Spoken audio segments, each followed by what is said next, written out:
धाम। आप यदि यूट्यूब पे सर्च करेंगे पंडित नीरज मिश्रा अवधाम, आपको कल की कथा यहाँ की प्राप्त हो जाएगी। अभी अभी नोट किया, हो रही है। ये सारी कथाएं आपको यूट्यूब पे पंडित नीरज मिश्रा अवधाम के नाम से प्राप्त हो सकती है, आप कर सकते हैं।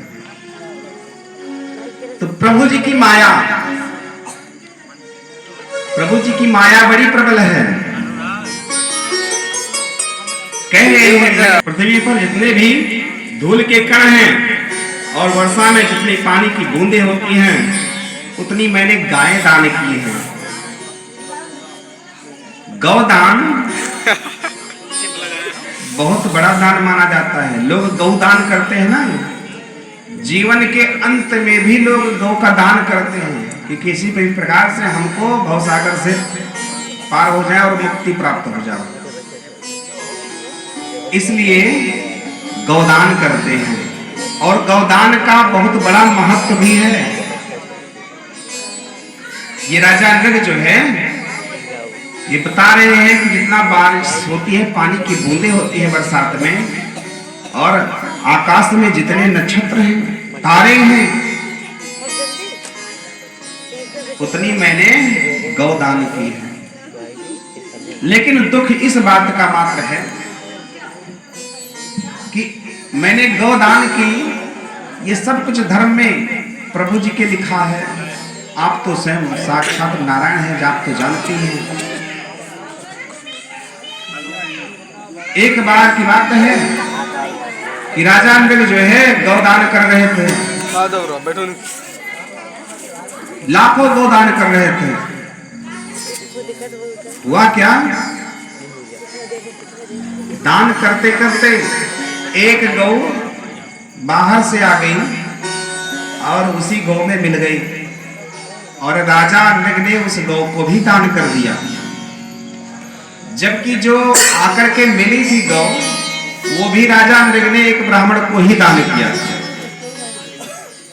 परंतु माया, कभी कभी ऐसा होता है कि जिस गौ को अपने घर से किसी को दे दो, तो वहां से जैसे ही खुली वैसे ही वो आकर के आपके दरवाजे पे पहुंच जाएगी। प्रेम होता है अपने। हुआ क्या कि वैसे ही माया से गौ पहुंच गई, और वो भी राजा नृग ने ब्राह्मण को दान कर दी, दूसरे ब्राह्मण को दान कर दिया। फिर क्या हुआ, जैसे दान हो गई, ब्राह्मण दौड़ा दौड़ा आया अपनी गौ को ढूंढते हुए, और राजा नृग से कहा, राजन, मेरी गौ आपके गौ में आ गई है, कृपया करके उसे दे दीजिए। राजा नृग ने कहा, ठीक है, ले लो, जो गौ है ले लो, आप अपने ढूंढ लो। ढूंढ लिया और लेकर जब जाने लगा, तो जिस ब्राह्मण को, अन्यत्र ब्राह्मण को दान किया था गौ, उस ब्राह्मण ने कहा, हे राजन, ये गौ तो आपने मुझे अभी अभी दान कर दी है। राजा ने कहने लगे, दान हो गई है? कहा, हाँ, ये दान कर दी है आपने, अब मैं इसे आपको नहीं दूंगा, ना इस ब्राह्मण को ले जाने दूंगा, अब ये मैं ही ले जा सकता हूं। जब इतनी बात कही, तो अगला ब्राह्मण बोल रहा है, दूसरा वाला, कि ये गौ हमको अगले दिन राजा नृग ने दान दी थी, सो इसलिए इसे मुझे दे दीजिए। लेकिन वो ब्राह्मण जिसने अभी अभी दान लिया है, वो हट करने लगा, कहा कि मैंने अभी दान लिया है और इससे हम ही लेके जाएंगे।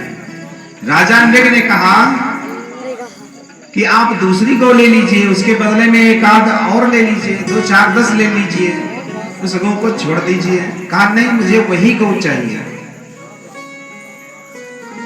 अब दोनों ब्राह्मण जो है अपना गौ वो मांग रहे हैं, अपना गौ वो मांग रहे हैं, कोई पीछे नहीं हट रहा। ये दान की हुई वस्तु को घर में नहीं रखना चाहिए। जो दान हो गई है उसका ब्याज लगता है महाराज। दूसरे दिन वो 2 गुना बढ़ जाती है और तीसरे दिन वो 10 गुना बढ़ जाती है। इसलिए दान की हुई वस्तु को घर में कड़ाप नहीं रखना चाहिए, नहीं तो उसका आपको जोड़ करके देना पड़ेगा सूद ब्याज। अब जीवन जो है असमंजस में पड़ गया। राजा ने कहा, अगला ब्राह्मण कह रहा है, बहुत इधर उधर विचार कर रहा, अपने गले को इधर उधर कर रहा, जा गिरगिट हो जा। राजा ने कहा, आपका उद्धार ब्राह्मण ने ही बताया था कि जो है भगवान कृष्ण का अवतार होगा और वही तुमको जीवन से मुक्त करके पुनः मानव स्वरूप देंगे। हे प्रभु, आज मेरा जीवन कृतार्थ हो गया, कल्याण हो गया है। अब आप अपने धाम में हमको वास दीजिए। भगवान ने योग मस्त कह दिया और राजा ने भगवान के बनाए हुए उत्तम लोक में निवास करने लगे। हम लोगों को चाहिए कि जो धर्म का रास्ता जाता है उसी पे चलना चाहिए, अधर्म के रास्ते पे कभी नहीं जाना चाहिए। क्योंकि यदि हम अधर्म करेंगे तो हमको वह भोगना ही पड़ेगा। बाबा के मलकिन वाला कोई नहीं बचा है संसार में जिसने पाप किया हो ना होगा। पाप को भोगना ही पड़ता है। इसलिए हम लोग हमेशा पुण्य करें और भगवान की शरणागति प्राप्त करें। बोलिए बांके बिहारी लाल के, सदानंद लाल के।